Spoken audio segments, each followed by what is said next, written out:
Sa isang maliit na baryo na napapalibutan ng mga luntiang bukirin at matatayog na puno, naninirahan ang isang batang babae na nagngangalang Selay. Kilala siya sa kanilang lugar bilang isang mabait, masipag at mapagmahal na bata. Kahit hindi sila mayaman, lagi siyang nakangiti at handang tumulong sa sinumang nangangailangan. Kasama ni Selay ang kanyang ina sa isang maliit na kubo sa gilid ng baryo. Maaga siyang nagigising araw-araw upang tumulong sa mga gawaing bahay bago pumasok sa paaralan. Pagkatapos ng klase, dumidiretso siya sa bukirin upang mangolekta ng mga gulay at kahoy na panggatong. Isang hapon, habang pauwi siya mula sa bukirin, napansin niyang tila may kakaibang liwanag sa dakong kagubatan. Hindi iyon pangkaraniwan sapagkat nagsisimula ng lumubog ang araw at karaniwan ay madilim na ang bahaging iyon ng lugar. Napahinto siya at pinagmasdan ang kakaibang liwanag. May kung anong humihila sa kanyang kuryosidad. Dahan-dahan siyang lumapit. Habang papalapit siya, lalo niyang napapansin ang mga kumikislap na liwanag na parang maliliit na bituin na lumulutang sa hangin. Hindi siya natakot. Sa halip, lalo siyang naengganyo. Pagdating niya sa isang malaking puno ng balete, nakita niya ang isang maliit na nilalang na nakaupo sa ugat nito. Napakurap siya. Maliit ang nilalang. Halos kasinlaki lamang ito ng isang sanggol. May suot itong berdeng kasuotan at tila gawa sa mga dahon ang kanyang sombrero. Maliit ngunit malinaw ang kanyang mukha. At higit sa lahat, nakatingin ito mismo kay Selay. Napatigil ang bata. Napatayo naman ang maliit na nilalang. Ilang sandali silang nagkatitigan. Sa halip na matakot, ngumiti ang nilalang. At nagulat si Selay nang marinig niya itong magsalita. "Salamat." Napakunot noo si Selay. "Para saan?" "Kanina, ikaw ang nag-alis ng sanga na nakadagan sa akin." Biglang naalala ni Selay ang isang maliit na bunto ng mga tuyong sanga na inalis niya habang naglalakad. Hindi niya alam na may natabunan pala roon. Ayos lang iyon. Ngumiti ang nilalang. Karamihan sa mga tao ay hindi man lamang tumitingin sa kanilang dinaraanan. "Ikaw ba ay duwende?" Tumango ito. "Ako si Bino." Hindi makapaniwala si Selay. Mula pagkabata ay marami na siyang naririnig na kwento tungkol sa mga duwende. Ngunit ngayon lamang siya nakakita ng totoong duwende. "Ako naman si Selay." Mula noon ay nagsimula ang isang kakaibang pagkakaibigan. Araw-araw pagkatapos ng klase ay dumadaan si Selay sa balete. At sa bawat araw ay naroon si Bino. Nagkukwentuhan sila tungkol sa iba't ibang bagay. Tungkol sa paaralan. Tungkol sa baryo. Tungkol sa kagubatan. Marami ring natutunan si Selay mula kay Bino. Ayon dito, maraming nilalang ang naninirahan sa kagubatan ngunit hindi sila nakikita ng mga tao. Pinipili lamang nilang magpakita sa mga taong may mabuting puso. Habang tumatagal, ay lalong tumitibay ang kanilang samahan. Naging matalik silang magkaibigan. Ngunit hindi alam ni Selay na ang pagkakaibigang iyon ay magdadala sa kanya sa isang napakalaking pakikipagsapalaran. Isang araw ay dumating siyang malungkot sa balete. Napansin agad iyon ni Bino. "Bakit ka malungkot?" Napabuntong hininga si Selay. "Nakasakit ang aking ina." "Ano ang nangyari?" "Matagal na siyang inuubo. Wala kaming sapat na pera para sa gamot." Tahimik na nakinig si Bino. Nakita niya ang pag-aalala sa mukha ng kanyang kaibigan. Pagkaraan ng ilang sandali ay nagsalita siya. "May alam akong paraan." Napatingin si Selay. "Talaga?" Tumango si Bino. Ngunit hindi ito magiging madali. Unti-unting nabuhay ang pag-asa sa puso ni Selay. Hindi niya alam kung ano ang sasabihin ng kanyang kaibigan. Ngunit handa siyang gawin ang lahat para sa kanyang ina. At iyon ang simula ng isang paglalakbay na babago sa kanyang buhay magpakailanman. Kinabukasan ay maagang nagtungo si Selay sa balete. Halatang hindi siya mapakali. Buong gabi niyang iniisip ang sinabi ni Bino.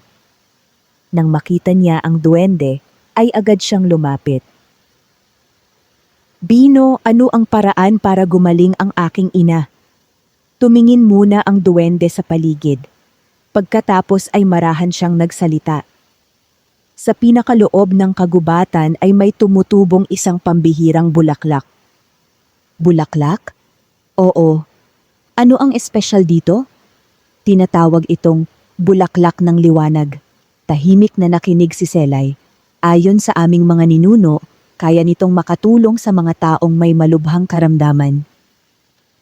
Napuno ng pag-asa ang kanyang dibdib. Saan ito matatagpuan? Ngunit naging seryoso ang mukha ni Bino. Hindi ganoon kadali. Bakit? Sapagkat ang bulaklak ay tumutubo lamang sa lambak ng hamog. At ano naman ang problema roon? Walang taong basta-bastang nakakapasok doon. Natahimik si Selay, ngunit hindi siya sumuko. Kailangan ko pa ring subukan. Tumingin sa kanya si Bino. Nakikita nito ang katatagan sa kanyang mga mata. Alam kong sasabihin mo iyan. Ngumiti ang duwende. Kaya sasamahan kita. Nagulat si Selay. Talaga? Magkaibigan tayo. Naramdaman ni Selay ang saya. Sa unang pagkakataon ay hindi niya naramdaman na nag-iisa siya. Kinabukasan ay nagsimula ang kanilang paglalakbay. Tahimik nilang tinahak ang masukal na bahagi ng kagubatan. Habang lumalalim sila sa loob nito, ay lalong nagiging kakaiba ang paligid. May mga halamang hindi pa kailanman nakita ni Selay. May mga ibong may makukulay na balahibo. May mga paru-parong tila gawa sa liwanag. Pakiramdam niya ay ibang mundo ang kanyang pinasok. Ngunit hindi lahat ay maganda. Pagkaraan ng ilang oras ay nakarating sila sa isang bahagi ng kagubatan na balot ng makapal na hamog. Huminto si Bino. Nandito na tayo. Napatingin si Selay sa paligid. Wala siyang halos makita. Napakakapal ng hamog. Mag-ingat. Tumango siya. Dahan-dahan silang naglakad. Makalipas ang ilang minuto ay may narinig silang mahinang ungol. Napahinto sila. Tumingin si Selay sa pinanggalingan ng tunog. Sa ilalim ng isang puno ay may nakita siyang isang maliit na usa. Sugatan ito. May sugat ang isa nitong paa. Kawawang-kawa ang hayop. Lumapit agad si Selay. Nasugatan ka ba? Bagamat hindi siya sinagot ng usa ay hindi siya nagdalawang isip na tulungan ito. Pinunit niya ang bahagi ng kanyang panyo. Maingat niyang binalot ang sugat ng hayop. Tahimik lamang na pinagmamasdan ni Bino ang kanyang ginagawa. Matapos iyon ay dahan-dahang tumayo ang usa. Tumingin ito kay Selay. Parang nagpapasalamat. Pagkatapos ay tumakbo ito papalayo. Nang mawala ang usa ay ngumiti si Bino. Kaya ka pinili ng kagubatan. Ano ang ibig mong sabihin? Hindi mo iniisip kung ano ang makukuha mo kapalit. Natahimik si Selay. Hindi niya iyon pinag-isipan. Para sa kanya ay normal lamang ang pagtulong. Nagpatuloy sila sa paglalakad. Makalipas ang ilang sandali, ay unti-unting luminaw ang paligid. At sa gitna ng lambak ay may nakita silang kakaibang tanawin. Libo-libong bulaklak ang kumikislap na parang mga bituin. At sa pinakagitna ng lahat ay may isang bulaklak na mas maliwanag kaysa sa iba. Napanganga si Selay. Napakaganda nito. parang gawa sa purong liwanag. Ang bulaklak ng liwanag, bulong ni Bino. Naramdaman ni Selay ang pag-asa. Pakiramdam niya ay malapit na niyang matulungan ang kanyang ina. Ngunit habang papalapit sila sa bulaklak, ay biglang umihip ang malamig na hangin. Naglaho ang katahimikan ng lambak. At mula sa likuran ng mga puno ay may isang napakalaking anino na unti-unting lumabas. Napatigil si Selay. Nanlaki ang kanyang mga mata. Sapagkat sa harapan nila ay nakatayo ang tagapagbantay ng lambak. At hindi ito mukhang masaya sa kanilang pagdating.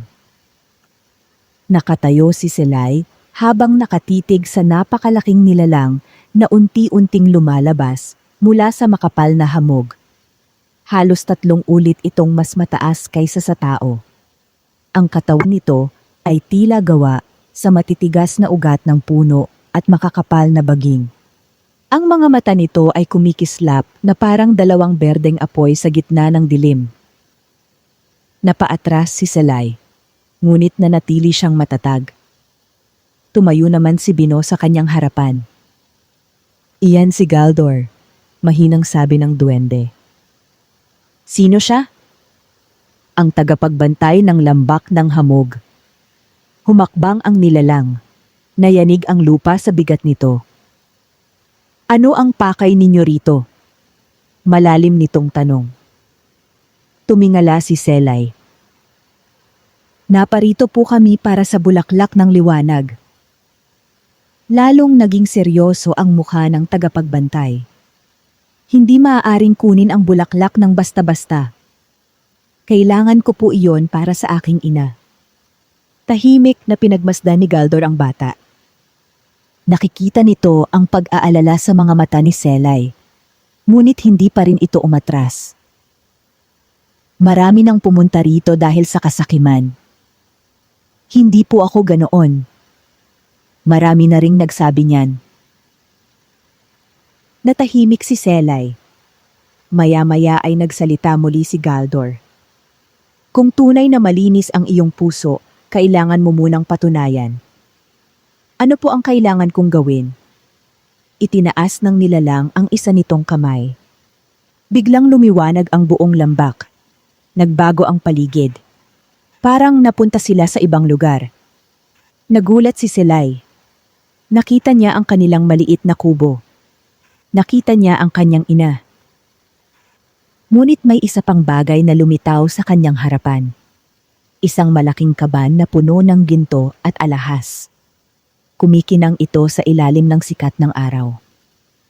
Kung kukunin mo ang kayamanang ito, sabi ni Galdor, yayaman kayo habang buhay. Napatingin si Selay sa kaban. Kung magkakaroon sila ng ganoong kayamanan, hindi na kailanman maghihirap ang kanyang ina. Makakabili sila ng bahay, makakapag-aral siya ng maayos, magiging maginhawa ang kanilang buhay.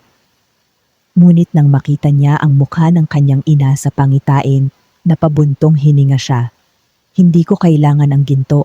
Nagulat si Bino, maging si Galdor ay tila namangha. Bakit? Dahil ang kailangan ko ay gamot para sa aking ina. Mas marami kang mabibili kung mayaman ka. Tumango si Selay. Opo, pero kung sakaling mawala ang aking ina habang inuuna ko ang kayamanan, wala ring halaga iyon. Nawala ang kaban. Naglaho ang pangitain. Muling bumalik ang lambak. Tahimik ang paligid. Makalipas ang ilang sandali ay ngumiti si Galdor. Sa unang pagkakataon ay naging mabait ang kanyang mukha. Matagal na akong naghihintay ng taong katulad mo. Dahan-dahan siyang lumuhod. Sige, maaari mong kunin ang bulaklak ng liwanag. Napuno ng saya ang puso ni Selay. Agad siyang tumakbo patungo sa bulaklak. Maingat niya itong pinutol. Sa sandaling mahawakan niya ito, ay mas lalo itong nagliwanag. Parang may mainit na enerhiyang dumaloy sa kanyang katawan. Dalhin mo na ito sa iyong ina, sabi ni Galdor. Maraming salamat po. Ngunit bago sila makaalis, nagsalita muli ang tagapagbantay. Mag-ingat. Napahinto si Selay. Bakit po?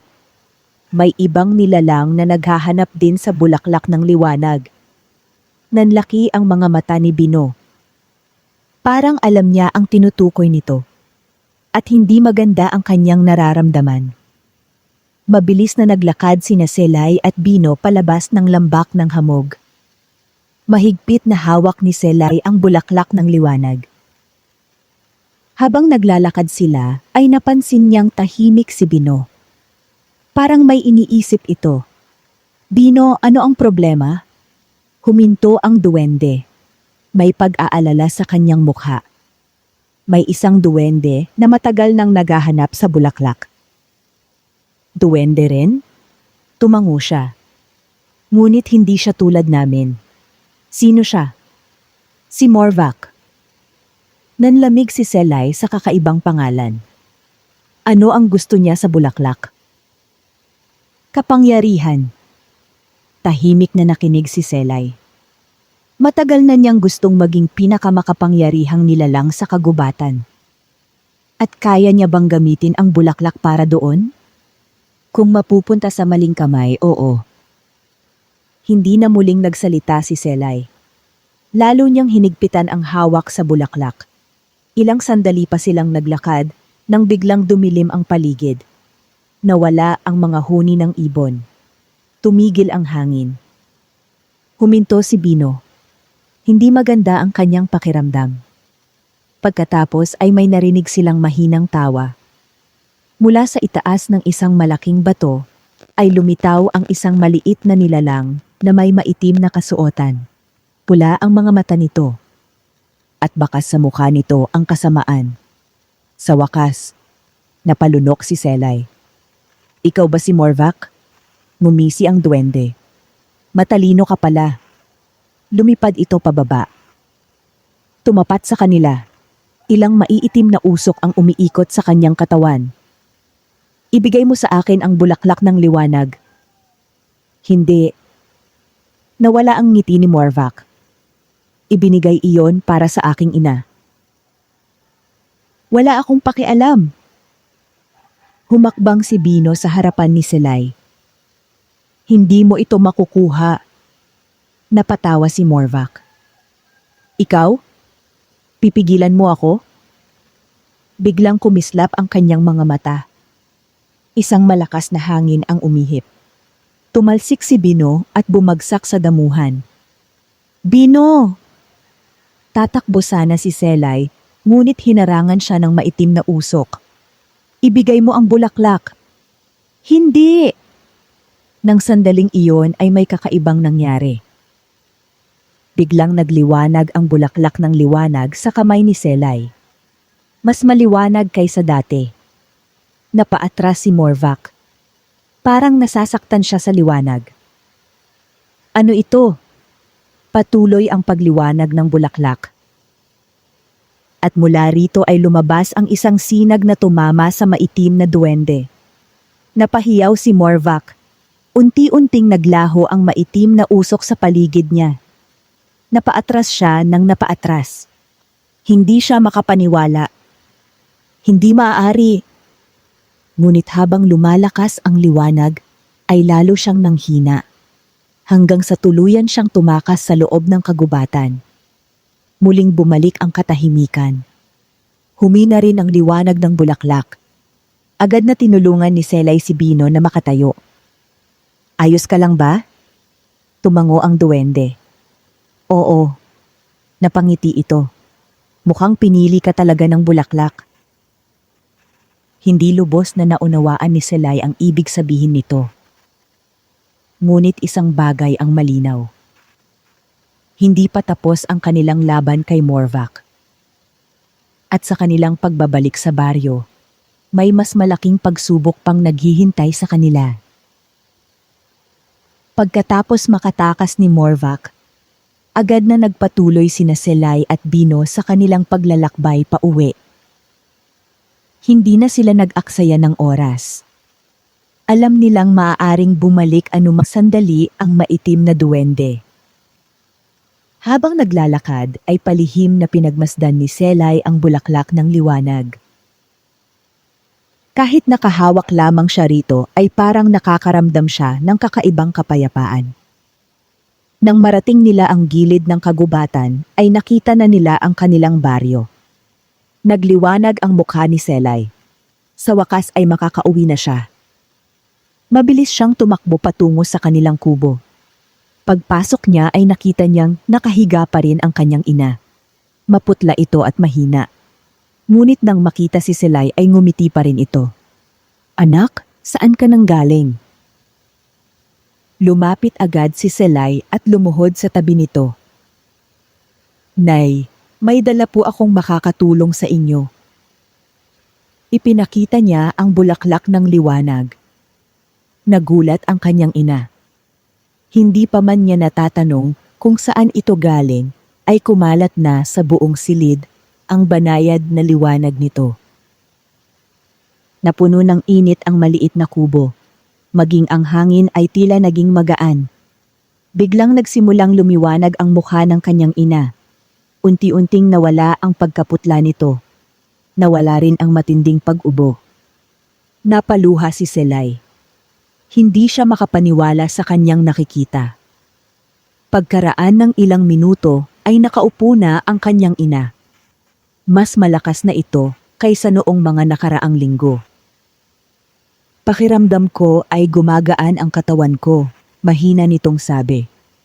Hindi na napigilan ni Selay ang kanyang luha. Yumakap siya sa kanyang ina. Sa unang pagkakataon matapos ang mahabang panahon, nakaramdam siya ng tunay na pag-asa. Lumipas ang ilang araw. Patuloy na bumubuti ang kalagayan ng kanyang ina. Naging masigla itong muli. Nakapagluluto na. Nakakalakad na ng maayos. Nagpasalamat si Selay sa bawat araw na lumilipas. Ngunit habang masaya ang lahat, may isang taong hindi natutuwa.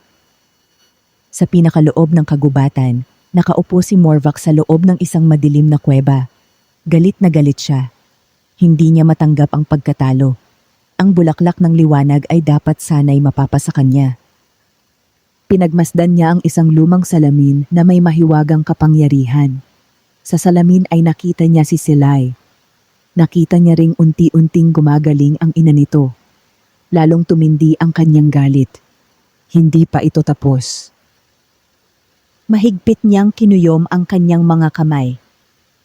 "Kung hindi ko makukuha ang bulaklak, kukunin ko ang pinagmumulan ng kapangyarihan nito." At nagsimulang mabuo sa kanyang isip ang isang mapanganib na plano. Makalipas ang isang linggo ay tila bumalik na sa normal ang buhay ni Selay. Muli siyang pumapasok sa paaralan. Muli siyang tumutulong sa kanyang ina. At araw-araw ay dinadalaw pa rin niya si Bino sa may balete.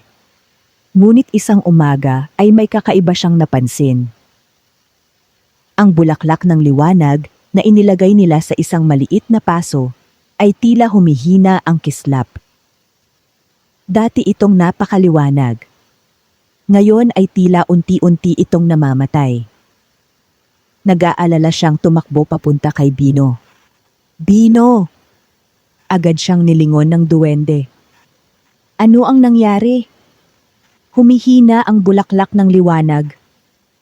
Nanlaki ang mga mata ni Bino. Hindi maaari. Sabay silang nagtungo sa kubo. Nang makita ng duwende ang bulaklak, ay naging seryoso ang kanyang mukha. Hindi ito maganda. Bakit? May kumukuha ng enerhiya nito. Nagulat si Selay. Paano mangyayari iyon? Hindi ko alam. Tahimik na pinagmasdan ni Bino ang bulaklak. Pagkatapos ay tila may naalala siya. Morvac. Napatingin si Selay. Siya na naman? Tumango ang duwende. May mga sinaunang salamangka siyang alam. Kung siya nga ang may gawa nito, paano natin siya mapipigilan? Natahimik si Bino. Pagkaraan ng ilang sandali ay nagsalita siya. Kailangan nating hanapin ang bato ng umaga. Ano naman iyon? Isang sinaunang batong may kakayahang palakasin ang liwanag ng bulaklak. Saan ito matatagpuan? Sa bundok ng ulap, napabuntong hininga si Selay. Isa na namang paglalakbay. Ngunit alam niyang wala siyang pagpipilian. Kapag tuluyang namatay ang bulaklak ng liwanag, maaaring bumalik ang sakit ng kanyang ina. At baka tuluyan nang makuha ni Morvac ang kapangyarihang gusto nito. Kinagabihan ay naghanda si Selay para sa bagong paglalakbay. Hindi niya sinabi sa kanyang ina ang tunay na dahilan. Ayaw niya itong mag-alala. Bago siya matulog ay tiningnan niya ang bulaklak. Mas mahina na naman ang liwanag nito. Para bang nauubusan na ito ng lakas. Habang nakatitig siya rito, ay may nakita siyang kakaibang anino sa labas ng kanilang bintana. Mabilis itong nawala. Ngunit sapat iyon upang manlamig ang kanyang pakiramdam. May nagmamasid sa kanila. At pakiramdam ni Selay, malapit na namang kumilos si Morvac. Maagang-maaga pa lamang ay naghanda na sina Selay at Bino para sa kanilang paglalakbay. Bit-bit ni Selay ang maliit na sisidlan kung saan nakalagay ang bulaklak ng liwanag. Mahina na ang kislap nito. Sa bawat araw na lumilipas ay tila lalo itong nauubusan ng lakas. Habang naglalakad sila sa kagubatan ay hindi mawala ang pag-aalala sa isip ni Selay. Paano kung hindi natin mahanap ang bato ng umaga?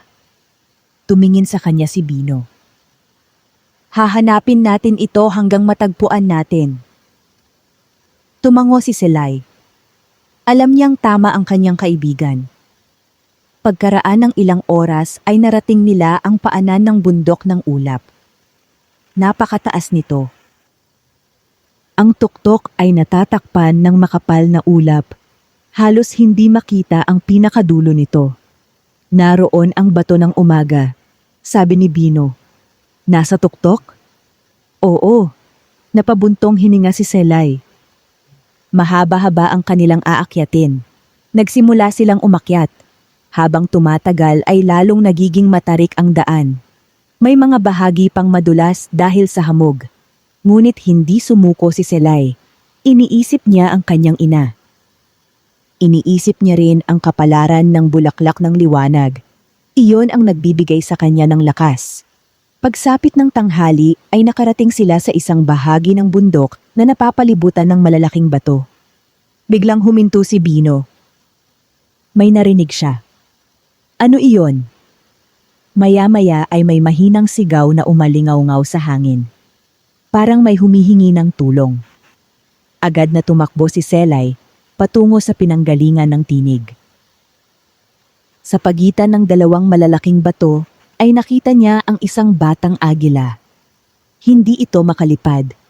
Naipit ang isa nitong pakpak. Kahit nagmamadali sila ay hindi nagdalawang isip si Selay. Lumapit siya rito. Maingat niyang inalis ang mga batong nakadagan sa pakpak ng agila. Matapos ang ilang minuto ay nakalaya rin ito. Dahan-dahan itong tumayo. Parang nagpapasalamat ang mga mata nito. Ngunit bago ito lumipad, ay may dumating na isang napakalaking agila. Nanlaki ang mga mata ni Selay. Ngunit hindi siya sinaktan nito. Sa halip ay tumingin ito sa kanyang mga mata. Parang naiintindihan nito ang kanyang ginawa. Pagkatapos ay lumipad ito paikot sa kanila. Maya-maya ay lumipad ito patungo sa isang direksyon. Huminto ito at muling tumingin sa kanila. Parang may ipinapakita siya, sabi ni Bino. Sinundan nila ang agila. Ilang minuto pa ay nakarating sila sa isang lihim na daan sa gilid ng bundok. Napangiti si Bino. Ito ang pinakamabilis na daan patungo sa tuktok. Napatingin si Selay sa agila. Kung hindi niya tinulungan ang batang ibon, hindi sana nila natagpuan ang daang iyon. Muli niyang napatunayan na ang kabutihan ay may paraan ng pagbabalik. Habang papalapit ang gabi ay narating nila ang tuktok ng bundok ng ulap. At sa gitna ng isang sinaunang dambana ay may isang makinang na bato. Kumikislap ito na parang sinag ng pagsikat ng araw. Ang bato ng umaga, bulong ni Bino. Ngunit bago sila makalapit, ay biglang umalingaw-ngaw ang isang pamilyar na tawa.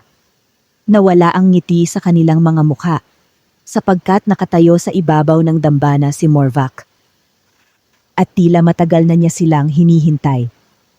Nanigas si Selay sa kanyang kinatatayuan. Naroon si Morvac. Ngumisi ito habang hawak ang isang mahabang tungkod na balot ng maitim na enerhiya. Alam kong pupunta kayo rito. Mahigpit na humawak si Selay sa bulaklak ng liwanag. Ano ang gusto mo? Tulad ng dati. Tumawa si Morvac. Kapangyarihan. Lumapit siya sa bato ng umaga. Kapag pinagsama ko ang lakas ng batong ito at ng bulaklak ng liwanag, wala nang makakapigil sa akin. Hindi namin hahayaan iyon. Napatawa ang maitim na duwende. Ano ang magagawa ninyo? Biglang itinaas niya ang kanyang tungkod. Agad na umihip ang malakas na hangin. Napaatras sina Selay at Bino. Nayanig ang buong tuktok ng bundok. Nagbagsakan ang maliliit na bato sa paligid. Ngunit hindi umatras si Selay. Sa halip ay humakbang siya pasulong. Hindi niya hahayaang makuha ni Morvac ang bato ng umaga. Muling itinaas ng maitim na duwende ang kanyang tungkod. Isang maitim na sinag ang tumama sa direksyon ni Selay. Ngunit bago pa ito makarating, ay biglang nagliwanag ang bulaklak ng liwanag. Nabuo ang isang makinang napanangga sa harapan niya. Nabasag ang maitim na enerhiya. Nanlaki ang mga mata ni Morvac. Hindi maaari. Lalo niyang pinalakas ang kanyang kapangyarihan. Ngunit sa bawat pag-atake ay lalo ring lumalakas ang liwanag ng bulaklak. Parang pinoprotektahan nito si Selay. Habang abala si Morvac ay mabilis na tumakbo si Bino patungo sa dambana. Naabot niya ang bato ng umaga. Agad itong nagliwanag. Isang napakalakas na sinag ang umakyat sa kalangitan. Napuno ng liwanag ang buong bundok. Napaatras si Morvac. Takot ang makikita sa kanyang mukha. Hindi! Ngunit huli na ang lahat. Lumipad ang bato ng umaga mula sa kamay ni Bino at lumutang sa ibabaw ng bulaklak ng liwanag. Nagsanib ang kanilang kapangyarihan. Isang napakaliwanag na alon ng enerhiya ang kumalat sa buong lugar. Tinamaan si Morvac. Napahiyaw siya habang unti-unting nawawala ang maitim na enerhiya sa kanyang katawan. Sa unang pagkakataon ay nawala ang kanyang galit. Nawala rin ang kanyang kapangyarihan. Bumagsak siya sa lupa. Pagkaraan ng ilang sandali ay tahimik na ang paligid. Humina ang liwanag. Muling bumalik ang katahimikan sa tuktok ng bundok. Nakahinga ng maluwag si Selay. Natapos na rin ang laban. Ngunit habang nakatingin sila kay Morvac ay may napansin silang kakaiba. Hindi na siya mukhang masama. Parang may malalim na lungkot sa kanyang mga mata. At doon nila malalaman ang lihim na matagal na niyang itinatago. Tahimik ang buong tuktok ng bundok ng ulap.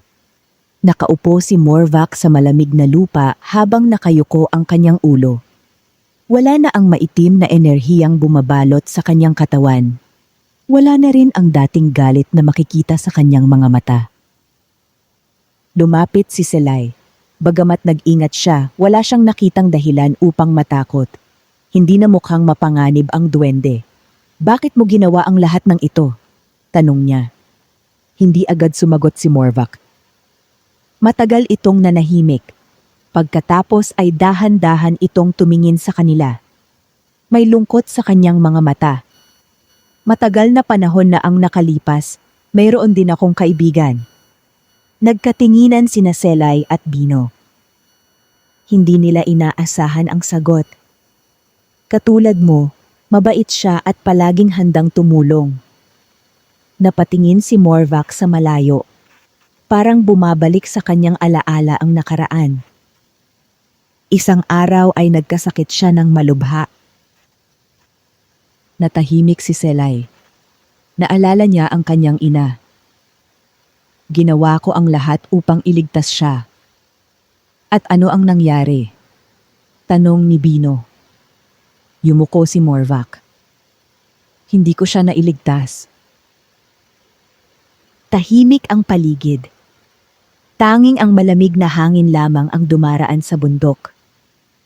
Mula noon ay naniwala akong mahina ang kabutihan. Pinikit niya ang kanyang mga mata. Akala ko kung magkakaroon ako ng sapat na kapangyarihan, wala nang mawawala sa akin. Ngunit habang lumilipas ang panahon, ay lalo siyang nalulong sa paghahangad ng kapangyarihan. Nakalimutan niya ang tunay na dahilan kung bakit niya iyon hinahanap. Nakalimutan niya ang kanyang kaibigan. Nakalimutan niya ang kabutihan. Naramdaman ni Selay ang awa para kay Morvac. Hindi niya kinonsinti ang mga maling ginawa nito. Ngunit nakita niya ang sakit na matagal nitong dinadala. Kahit ano pa ang nangyari noon, sabi ni Selay, maari ka pa ring magbago. Napatingin si Morvac sa kanya.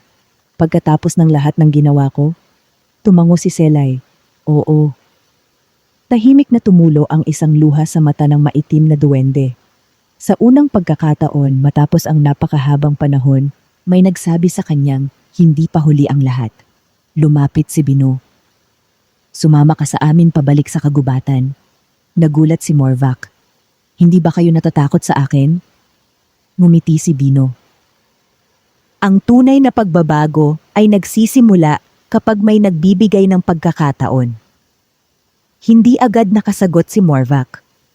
Ngunit sa kauna-unahang pagkakataon, may bahagyang ngiti na sumilay sa kanyang mukha. At doon nagsimula ang bagong yugto ng kanyang buhay. Kinabukasan ay bumalik sina Selay, Bino at Morvac mula sa bundok ng ulap. Kasama nila ang bato ng umaga. Habang bumababa sila sa bundok ay muling lumakas ang liwanag ng bulaklak ng liwanag. Mas maliwanag pa ito kaysa dati. Parang muling nabuhay. Nang makarating sila sa baryo ay masayang sinalubong si Selay ng kanyang ina. Nag-alala ito dahil ilang araw siyang nawala. Ngunit nang makita nitong ligtas ang anak ay napawi ang lahat ng pangamba. Unti-unting bumalik sa dating sigla ang buong paligid. Naging malusog na muli ang kanyang ina. Lumago rin ang kanilang mga pananim. Naging masagana ang ani ng buong baryo, hindi dahil sa mahika, kundi dahil nagtulungan ang mga tao. Si Morvac naman ay nagsimulang tumulong sa kagubatan. Sa una ay hindi siya pinagkakatiwalaan ng ibang nilalang. Ngunit hindi siya sumuko. Araw-araw niyang pinatutunayan ang kanyang pagbabago. Lumipas ang mga buwan, at sa pagdaan ng panahon ay natanggap din siya ng iba.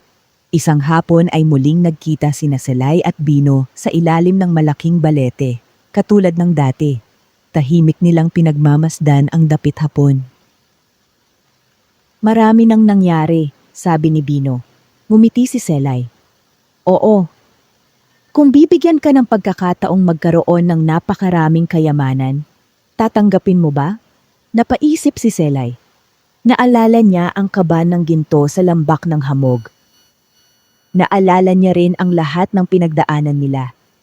Pagkatapos ay marahan siyang umiling. Hindi. Bakit? Tumingin siya sa kanyang kaibigan. Dahil meron na akong mas mahalaga kaysa sa ginto. Ano iyon? Ngumiti si Selay. Ang aking ina, ang aking mga kaibigan, at ang mga taong nagmamahal sa akin. Natahimik si Bino. Pagkatapos ay ngumiti rin siya. Tama si Selay. May mga bagay na hindi kayang bilhin ng kahit gaano karaming kayamanan. Ang tunay na kayamanan ay hindi nasusukat sa ginto. Nasusukat ito sa kabutihan, pagmamahal, at pagkakaibigan. Habang unti-unting lumulubog ang araw, ay kumislap ang bulaklak ng liwanag sa tabi ng balete. Parang nakikiisa ito sa kanilang kasiyahan. At mula noon, nanatiling magkaibigan sina Selay, Bino, at maging si Morvac. Ang kanilang kwento ay naging alamat sa baryo. Alamat tungkol sa isang batang may mabuting puso. Isang duwendeng naging tunay na kaibigan. at isang katotohanang kailanman ay hindi magbabago. Ang kabutihan at pagkakaibigan ang pinakamakapangyarihang mahika sa buong mundo. Wakas,